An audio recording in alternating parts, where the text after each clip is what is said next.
Welcome back to Family History Fun with Love Screw. Today just me, Ryan, and my mom, Olivia. And my mom will be telling us what we're doing today. Okay, so Ryan's actually a pretty new user to FamilySearch, and so he's got a lot of questions, and as he was asking those questions, I said, let's do an episode so that we can answer those questions for other people who might have the same questions. So go ahead and log into your FamilySearch account, Ryan. So he's going to go to FamilySearch.org and log in with the account he created. So he's going to visit his family tree because that's what he was looking at when he was like, I don't understand.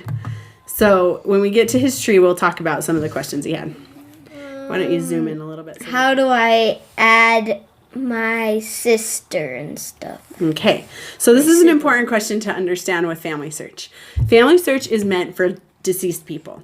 So the way that FamilySearch works, it allows you to add your living family members, but no one else is going to see those copies. So when he makes a copy of his sister Ella, which I'll show you how to do it, it's not going to show up on Ella's tree or my tree or anyone else's tree until he marks her as deceased when she dies. Then it will show up in the system. So the idea is you have to think about it kind of as a privacy thing. So let's go ahead and add her. So you're going to click on children right there. And then do you see that add child? Perfect. Okay, so now type in Ella's name. And so you kind of think of this as a placeholder. So I always tell people it's not too critical that you get all the details filled in at this point because it's just a placeholder because the idea is to get to deceased people. The other good reason to have all your siblings and living relatives in there is so that when you do attach a memory or different cool tools that we play with, it's nice to have those people in there for games and things like that.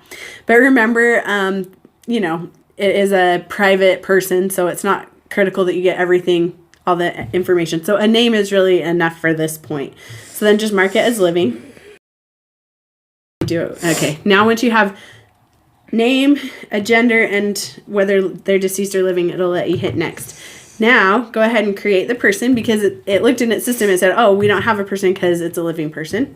So now when you hit children, it's going to show Ella, his sister, as living as well. So that's how you add a new person to FamilySearch. How do you get the photo? How do you get a photo on there? Yeah. Perfect question. Okay, click on your face, on your name or your face.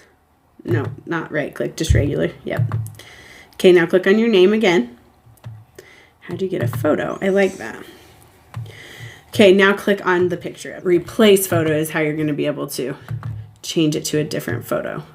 So you could select from your gallery, but we would, or do you want to take, oh yeah, go ahead, click on that, that's fine.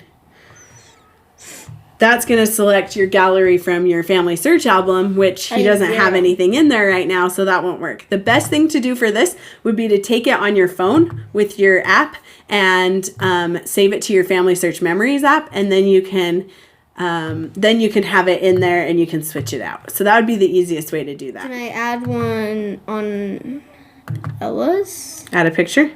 Yeah, you can. You'd go to her name and you'd do the same thing. So then you would click on that and add a portrait. And once again, you're going to have to either upload a photo from your computer or select it from the gallery. So if you have taken the pictures and added them to your FamilySearch Memories app, then it's going to be the easiest way to get them. Do I upload photo? If you want to click on upload photo, you can, but then you're going to have to go find a picture of her. That's fine. Go ahead and so that they can see how to do it.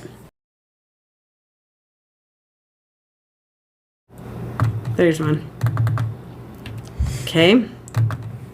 So then you want to agree to all the terms, which basically what they're trying to tell you is that remember that this is, public documents, and so you don't want to have anything on there that you wouldn't want other people to see. You also need it to be appropriate, and they will screen it for you. So, all right, now go select her face.